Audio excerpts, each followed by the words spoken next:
Well, after World War One, let's take a look at America in the 1920s. In many cases, this is known as the New Era. So what we're going to do is we're going to look at why it's called the New Era. We're going to look at the politics of the New Era. We're going to look at the new economy, labor in the 20s, the new culture, American sports, conflict of cultures. So we're going to try to look at this is really a turning point. In many ways, this is why it's called the New Era, because this is a real turning point in American society. It marks a vast separation between the 20th century and the 19th century in norms, social mores, customs, culture, music. In many ways, this is where America comes, as far as American culture, comes into its own. So the New Era, well, the New Era, it's often, in reality, the New Era is, this 1920 decade is most often called the Roaring Twenties. But the New Era refers to an age in which America was becoming a modern nation. We've already gone through the pains of industrialization. We've already gone through the pains of a major war. We've already picked up some colonies along the way. So now we're becoming a modern nation. At the time, many Americans called the decade a return to normalcy.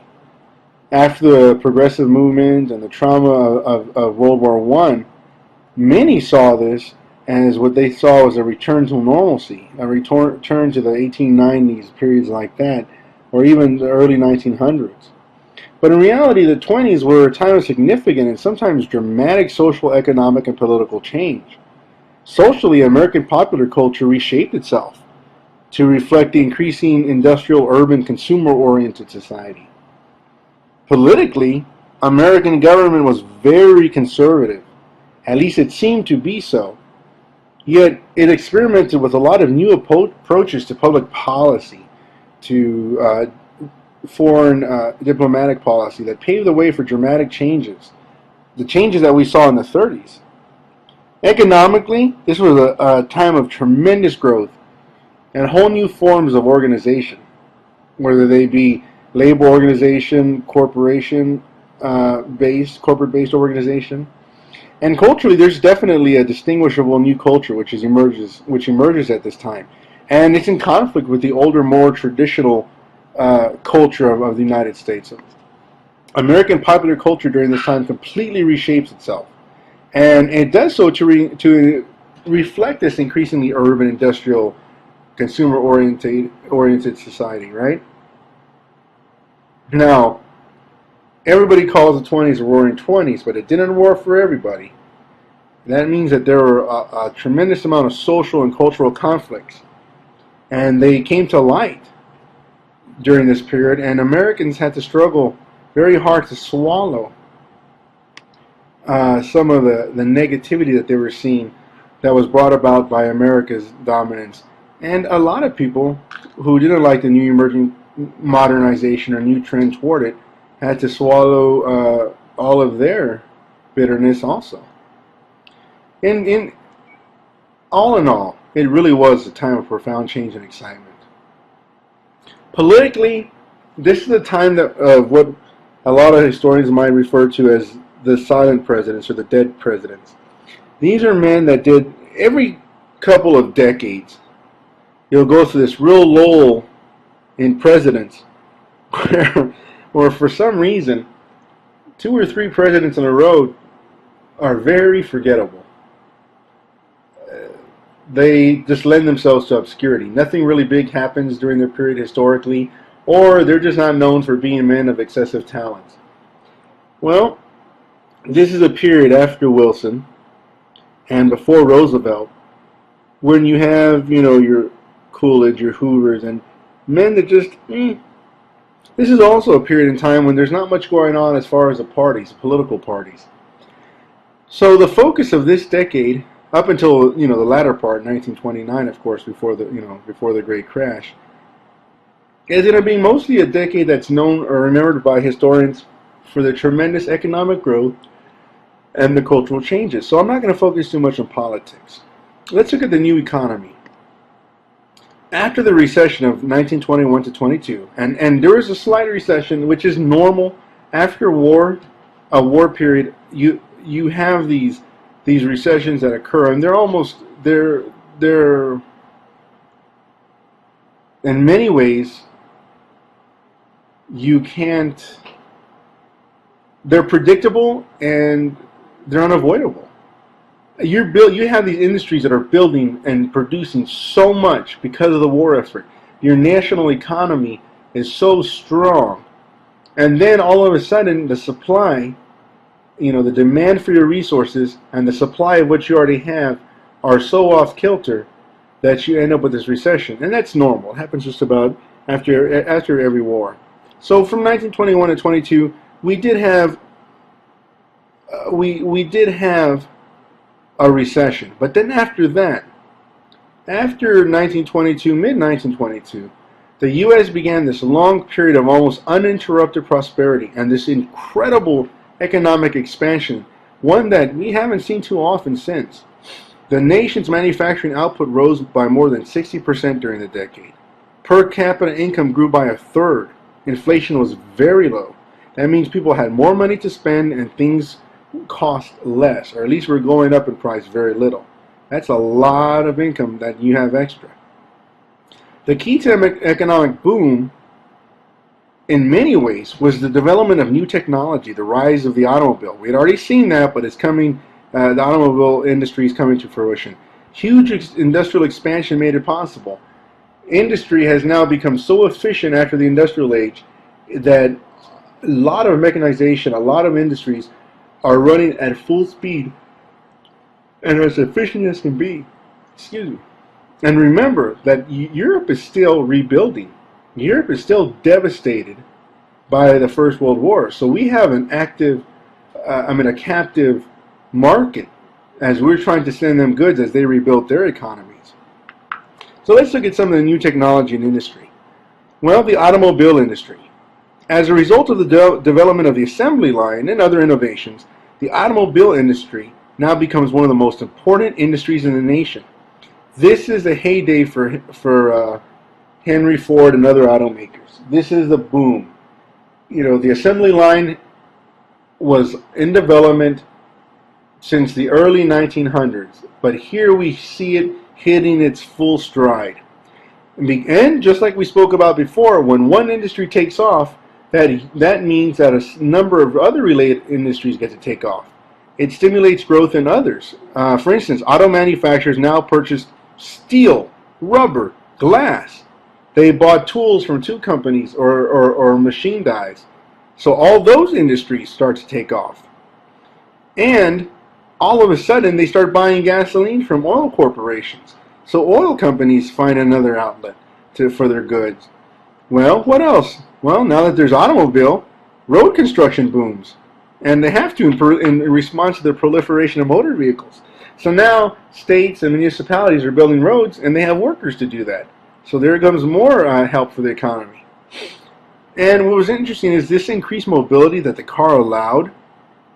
It allowed, just like when we saw trolleys and subways allowing for the suburban city, well, now this demand for suburban housing filled this construction industry boom as houses and suburbs were growing up all over the place because now that radius could be extended even further because of the car, the automobile. Well, what else? What about radio? Well, this is way before the time of television. So obviously, we need some other form of entertainment. Well, the radio comes along. Commercial radio begins broadcasting in the 1920s, early 1920, in Pittsburgh. It was the first radio station was KDKA. It was the first national radio network was actually formed, and this is now not a station but a network in 1927, the National Broadcasting Company, or NBC.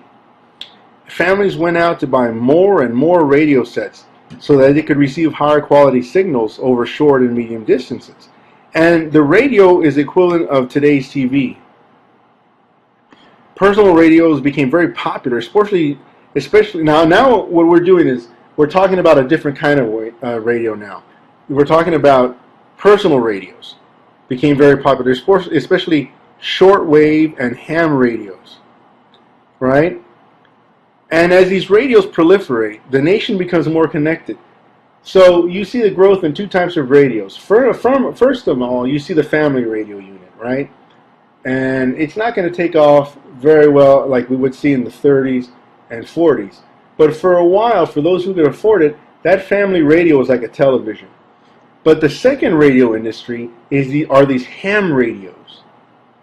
And the best way to describe ham radio would be the idea of cell phones today. Now, obviously, a ham radio is this big, piece of equipment that sits in your back of your house, but you can speak to people all over the nation, and it helps spread communication even faster.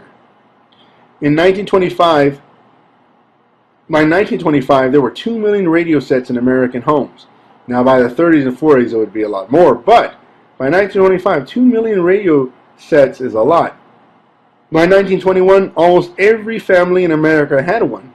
Now, by the time we hit the 30s and 40s, almost every family in America is going to have multiple.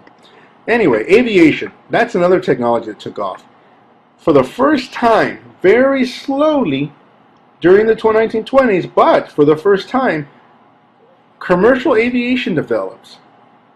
The first wide use of commercial air was in the use of planes to deliver mail, it made sense that it would be mail first, right? You want to get into it slowly. Carry packages is a lot safer than carrying people.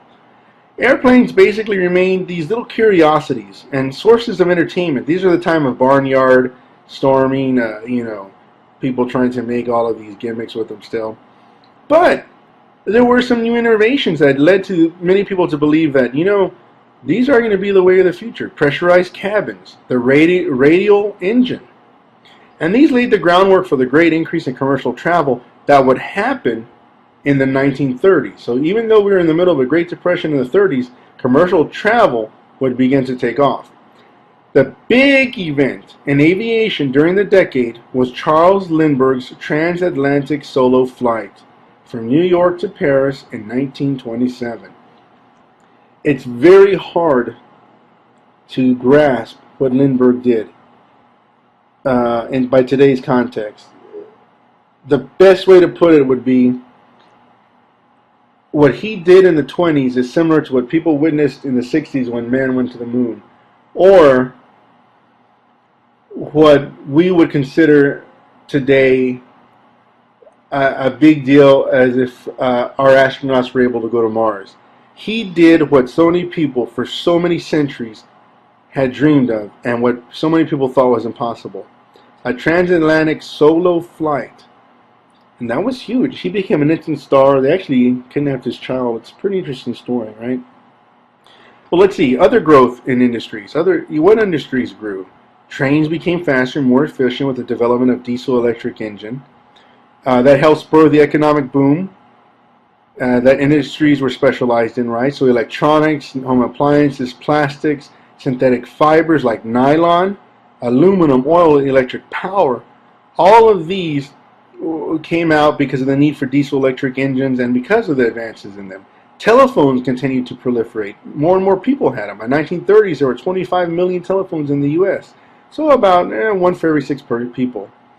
Science and engineering was developing rapidly, and it would spur future technological growth. The first analog computer was functional by the early 1930s. Now, it's nothing like what we have now, but it was the first analog computer.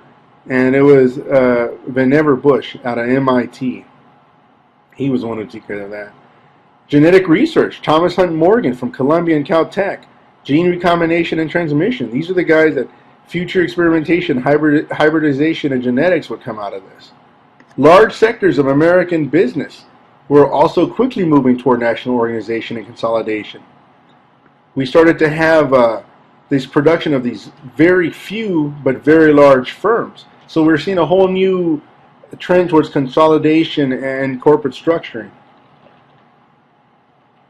We especially saw this in steel and automobile industries.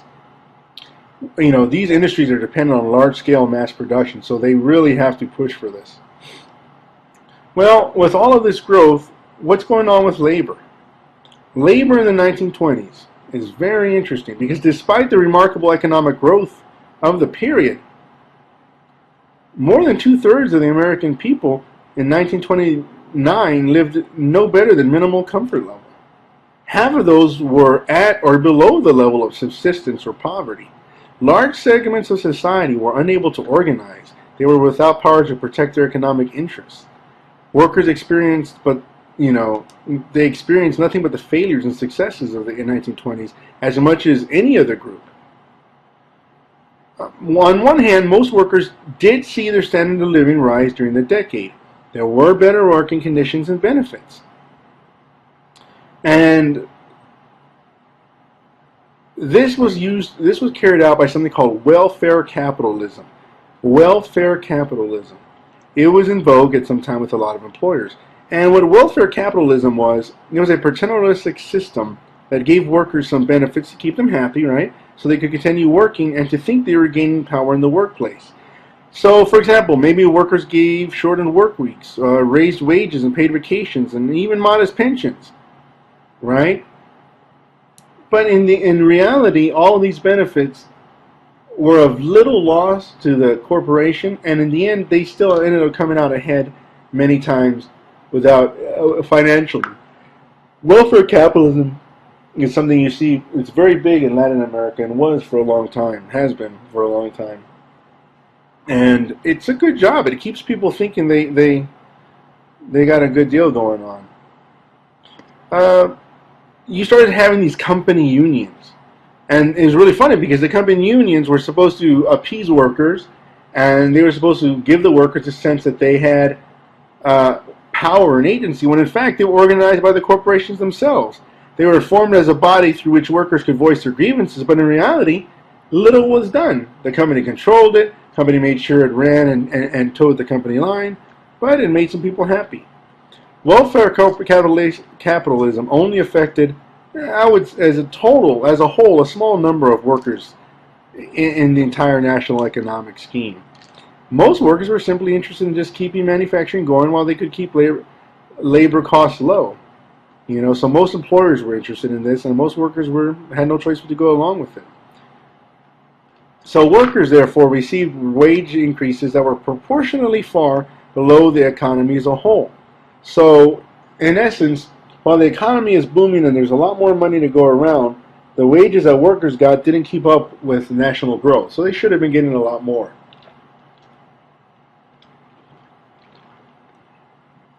Let's see. Unskilled workers were the ones who suffered the most. Unskilled workers always suffer the most. They saw their wages increase hardly at all, only about 2% between 1920 and 1926. 2% while the economy is exploding, in 20% intervals sometimes.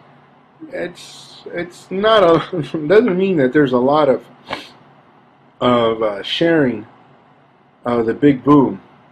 By 1929, the average annual income of a worker was still below $1,500 a year. $1,800 a year was considered the minimum necessary to maintain a minimally decent standard of living. So most of them are living way below what we would consider the minimal or poverty line. So only by combining incomes with other family members could many working class families make ends meet. There's this myth that goes around that women didn't enter the workplace until the 1960s.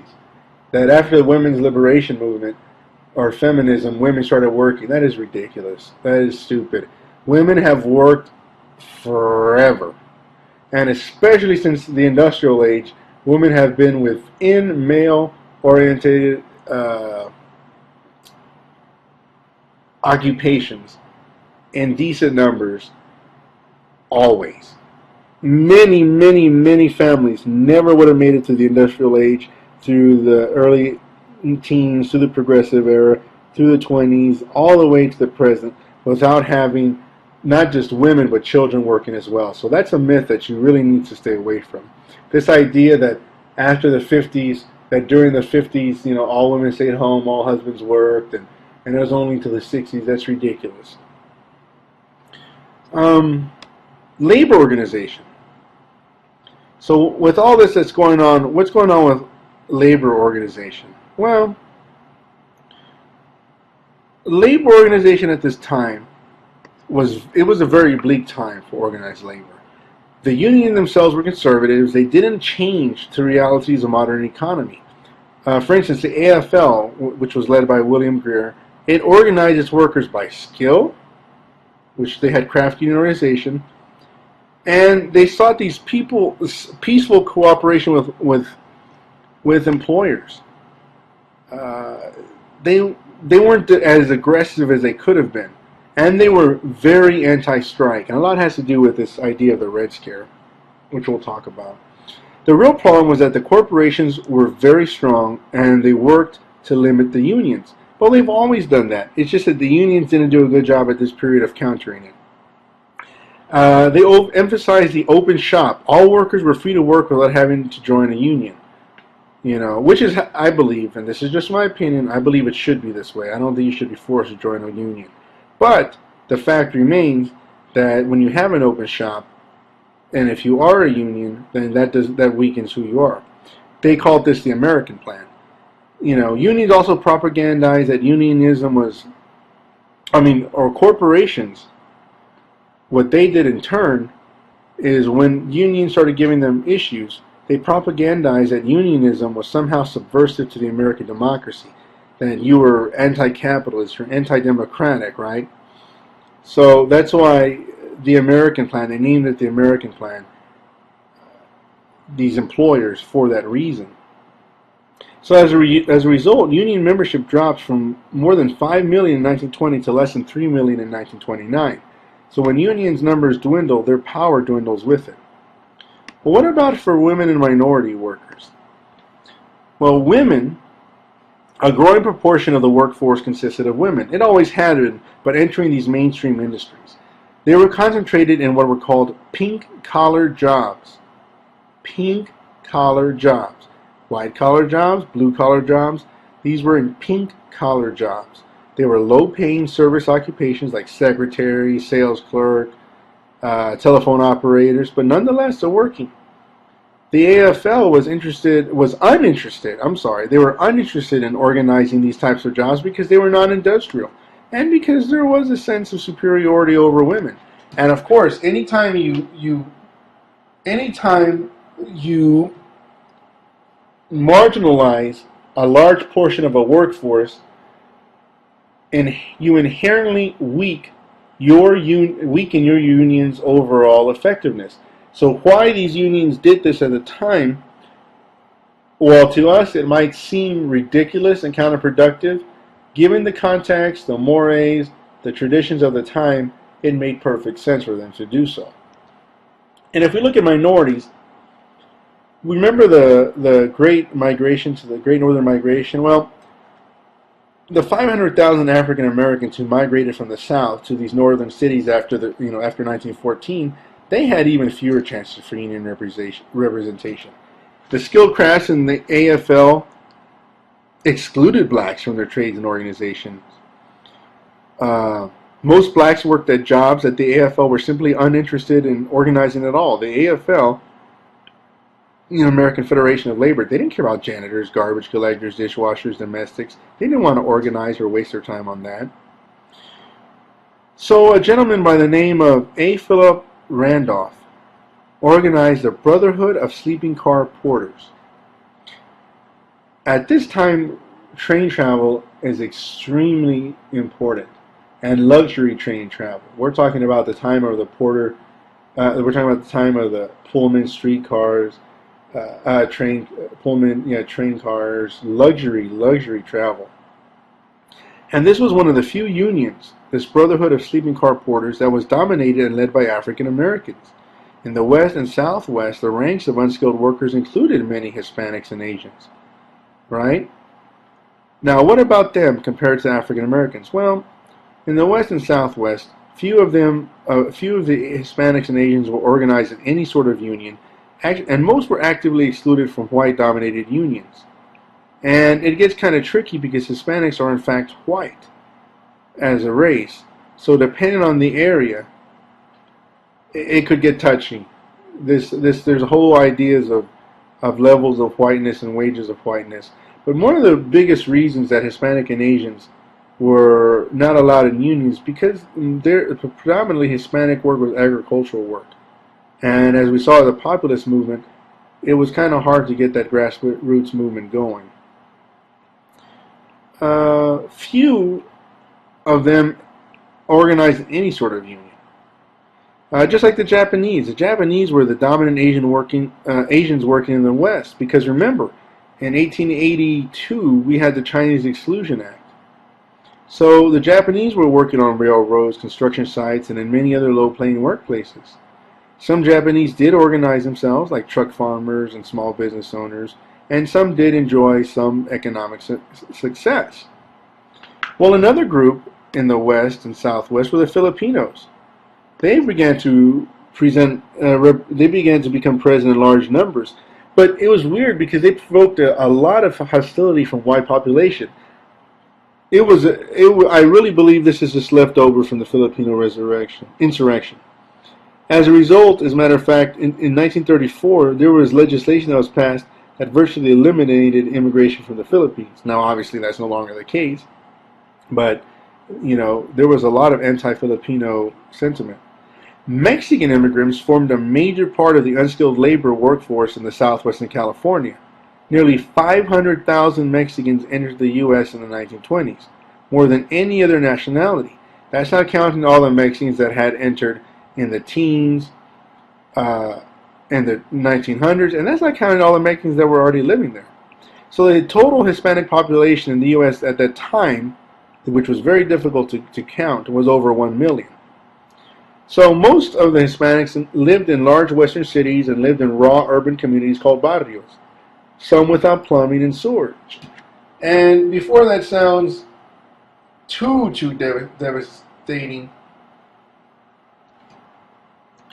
many of the conditions that they found themselves in were no different than they would have found themselves in rural areas. So they were highly adaptable. But urban Hispanics worked in local factories, or they worked as migrant farmers or miners. Especially around El Paso, that area, you would see a lot of mining. They had little or no union organization. You have to remember that Hispanics during this period, are extremely transient. And that was one of the things that both hurt them and benefit them. It hurt them because when they faced discrimination or poor wages, they got up and just left. But at the same time, they never stuck around in some areas to actually try to counter that. So as a new immigrant came in, they faced the same issues at the same work site. American farmers. What about American farmers at this time? Well, farming was kind of a double-edged sword, and this period was a double-edged sword for farmers. They had access to new technologies in the 1920s for increased production. The numbers of tractors quadrupled during the 20s. They helped to open 35 million new acres to cultivation. The number of combines and harvesters were increasing, helping make it possible to produce more crops with fewer workers. That's the downside, is the amount of small farmers that went under. Agricultural research in this period produced other things that helped increase production: hybrid corn, chemical fertilizers. But the problem was the demand for agricultural goods was not increasing with the increased production. So while they're learning this new technology and while they're figuring out what they can do, the market's not stabilizing because they're overproducing. So as a result, you had huge surpluses, a sharp decline in food prices, severe drop in farmers' income. More than 3 million people left agriculture during the decade. This is what I was talking about, that exodus of the small farmer. Of those that stayed, many lost their land and were forced to rent from banks or other landlords. Some farmers began to demand relief from the government in the form of price supports or subsidies.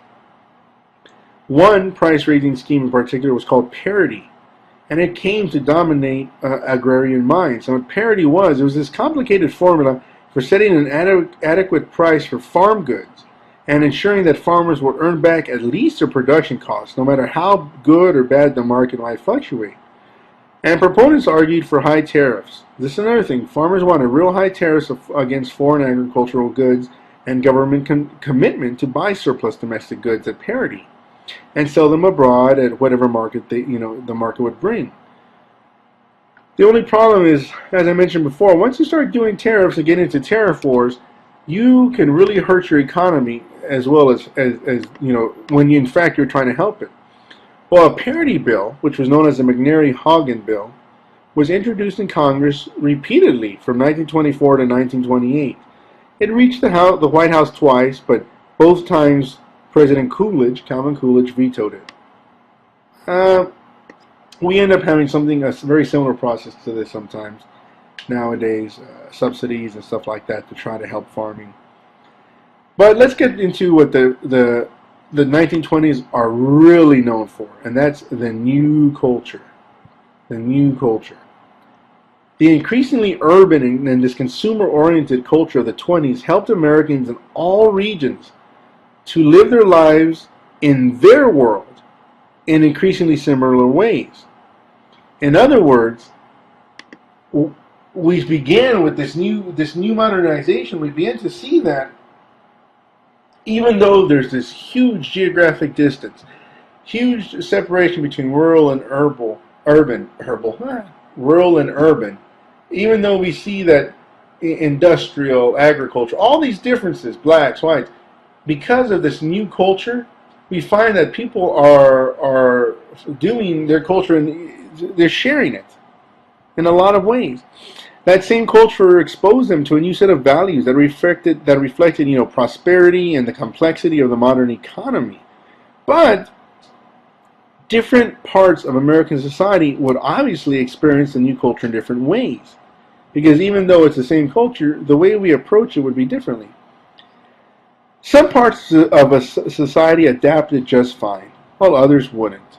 So one result was, during this period, we actually see a rise of anxiety and alienation.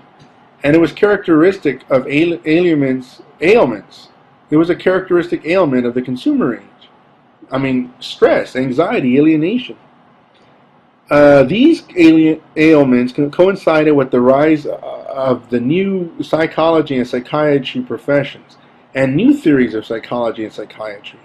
The 1920s saw a significant spread of psychoanalysis and psychiatry as field of medicine. In other words, it became legitimized and it became actually seen as vital.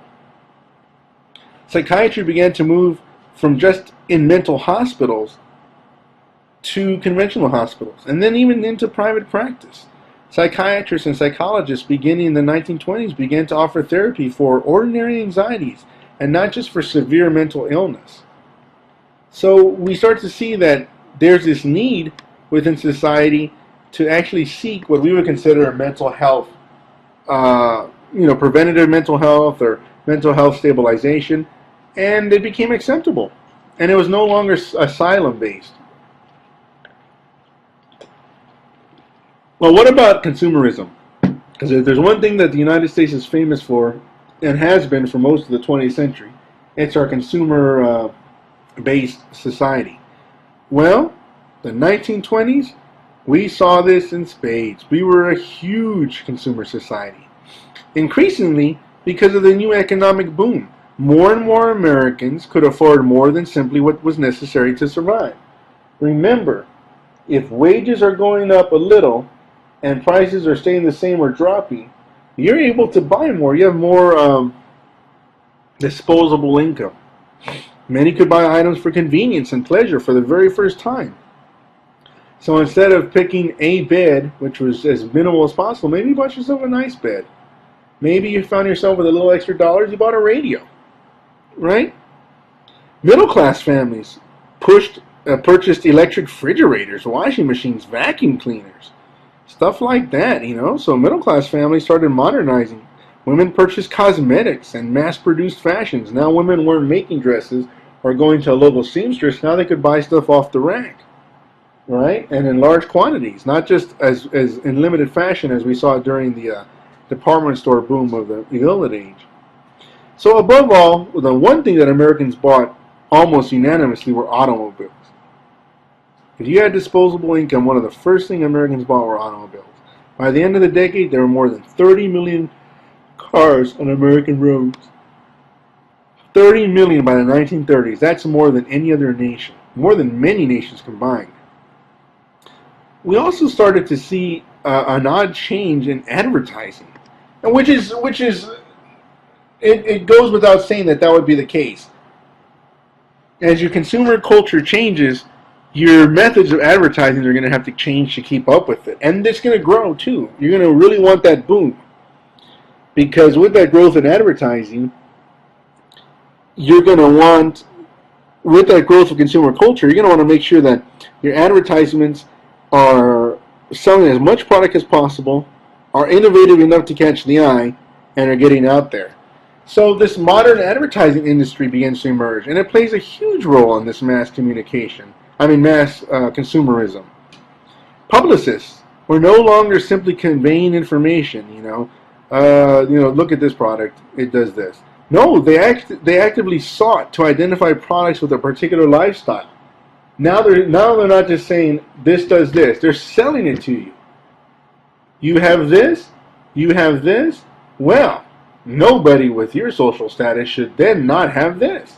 They're trying to say, oh, this is a sign. This product is a sign of you actually making it.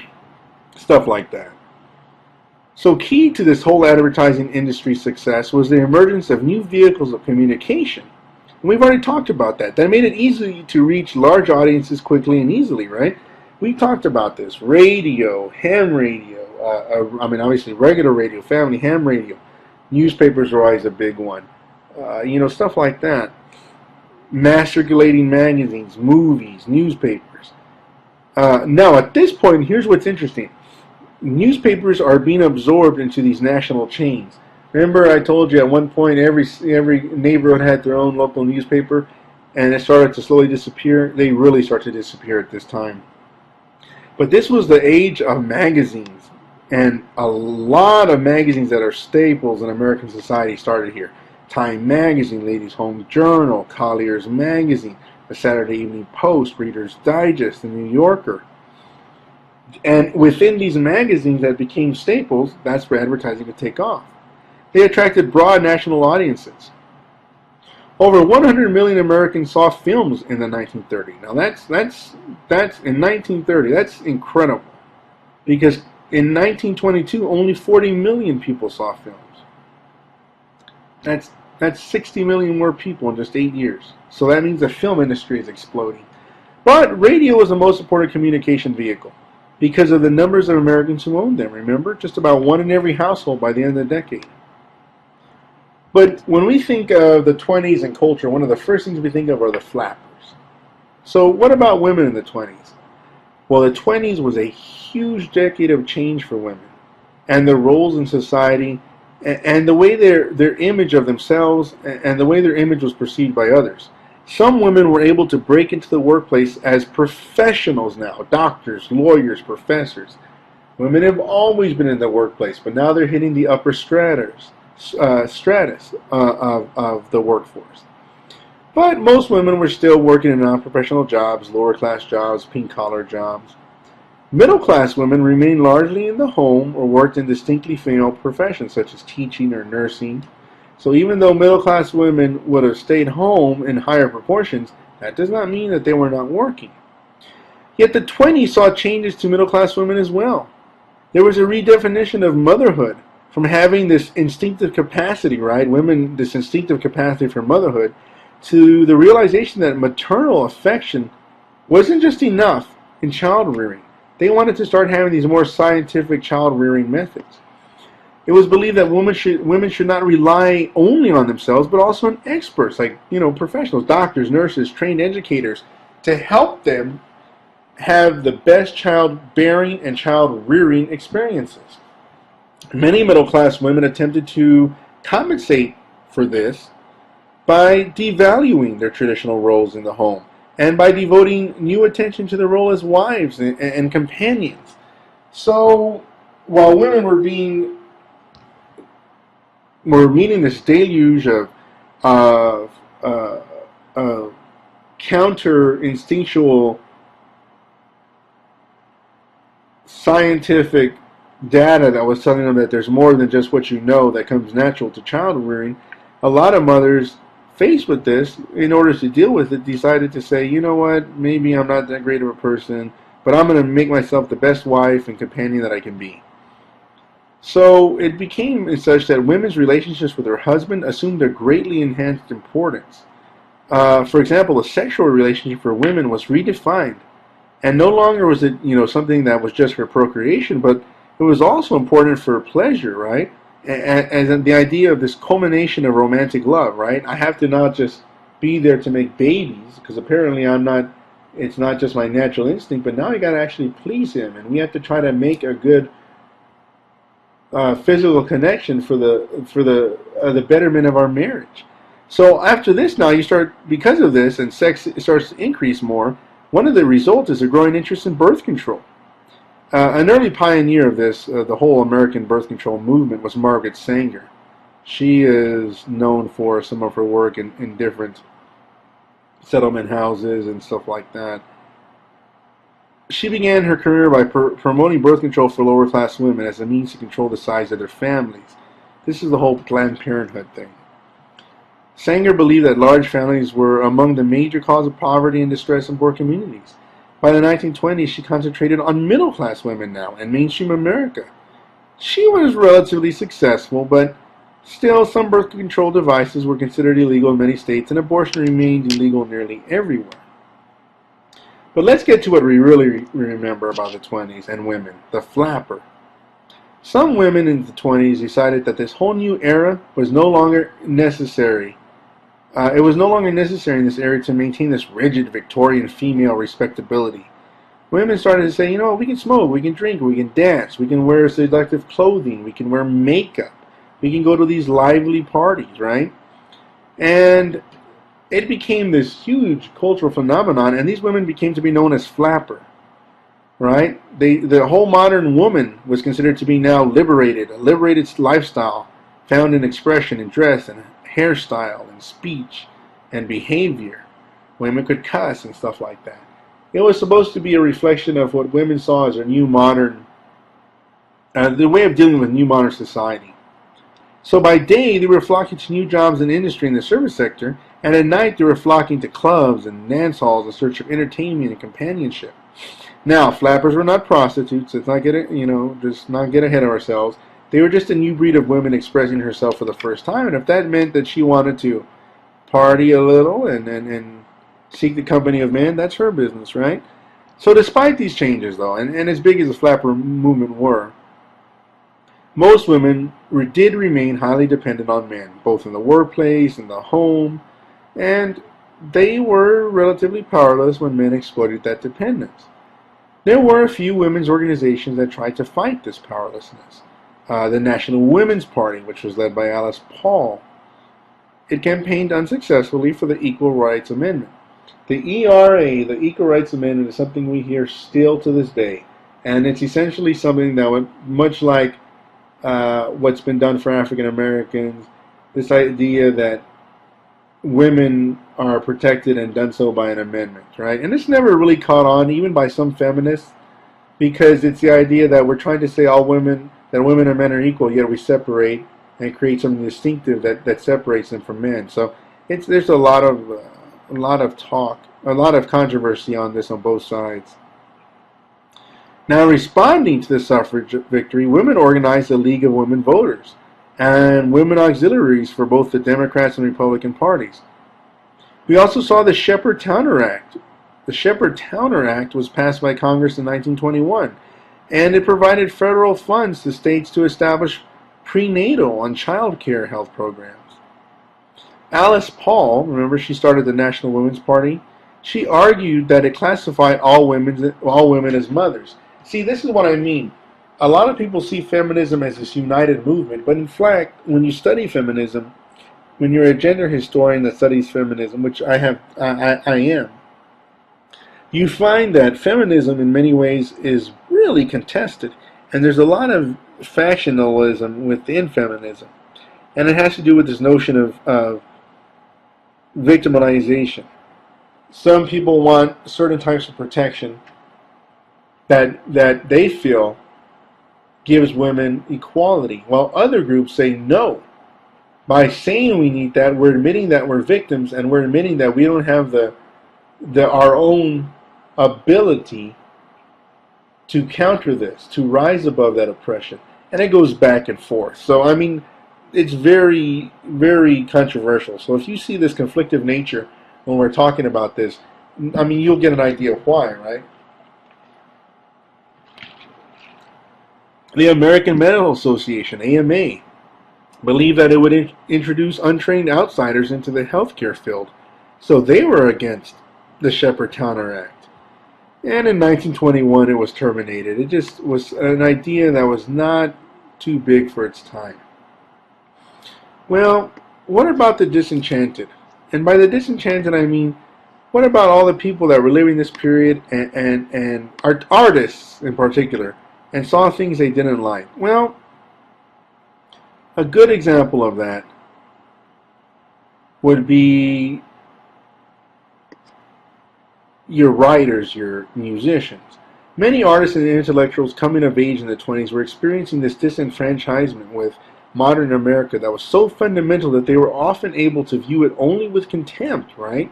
One result of this alienation was a series of savage critiques of modern society by a wide range of writers, and intellectuals of the 20s claimed to reject the success ethic that they thought American life was dominated by.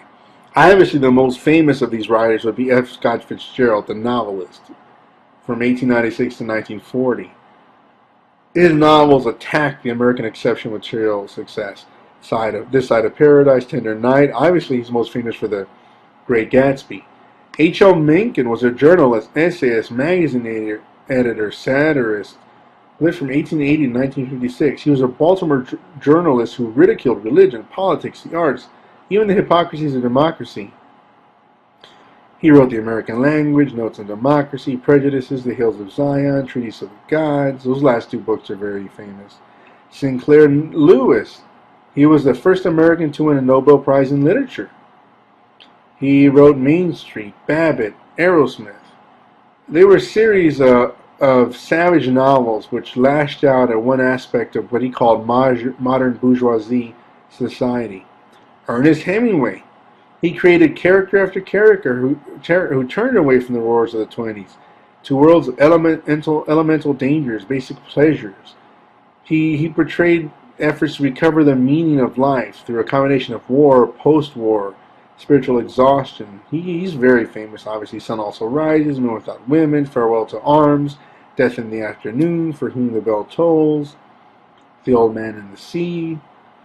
You know, there were a number of important writers. Thomas Wolfe, Ezra Pound, he was a poet. T.S. Eliot was a poet, playwright, critic. Theodore Dreiser, Gertrude Stein, Hart Crane, William Faulkner, Eugene O'Neill. What the 20s is really known for, though, is jazz and the Harlem Renaissance, or the New Negro Movement. It was a major artistic movement by African Americans in the 20s and 30s. It involved the cultural spectrum, literature, drama, music, visual art, dance, the realm of social thought, sociology, historiography, philosophy, art, intellectual thought.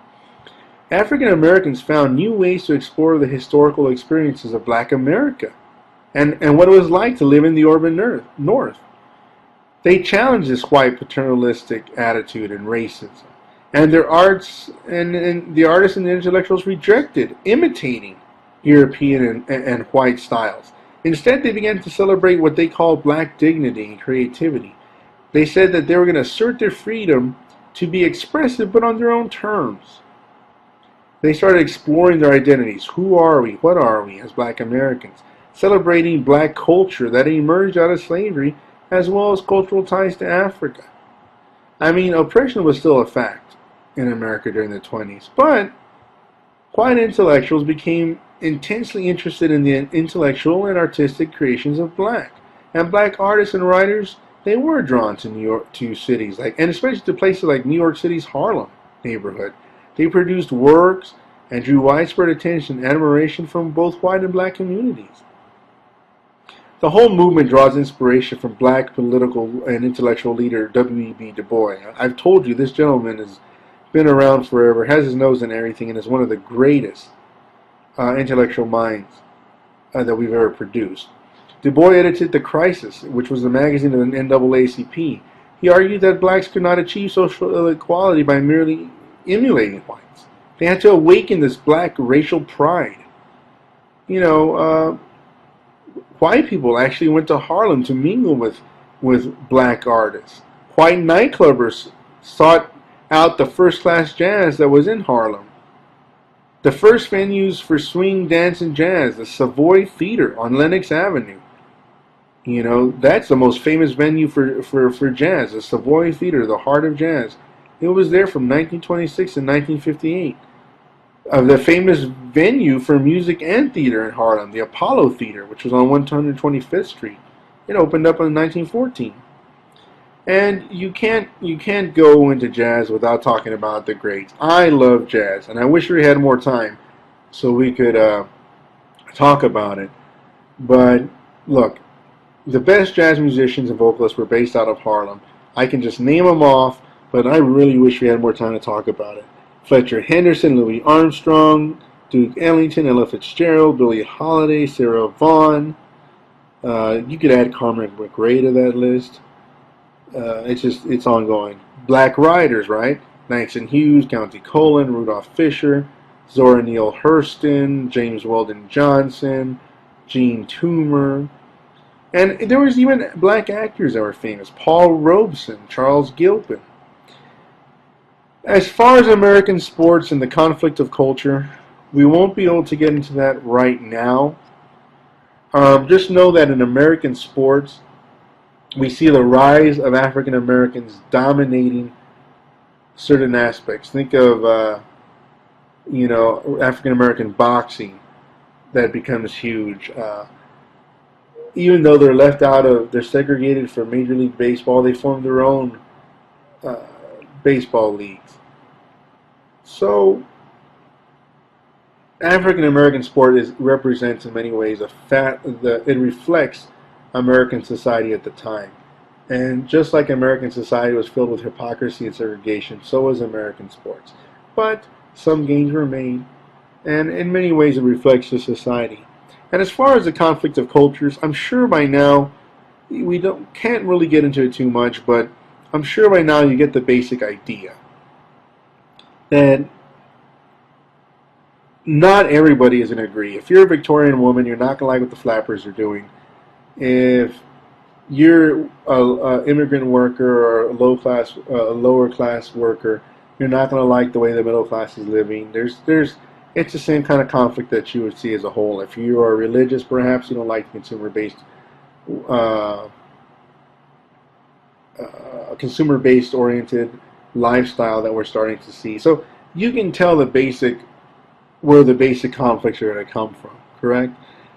All right, next time what we'll do is we'll end up looking at the Great Depression, and these are going to be a series of long lectures, not really too long. We might be able to condense them, but we'll look at the Great Depression and we'll see how it affects the United States after the Roaring '20s.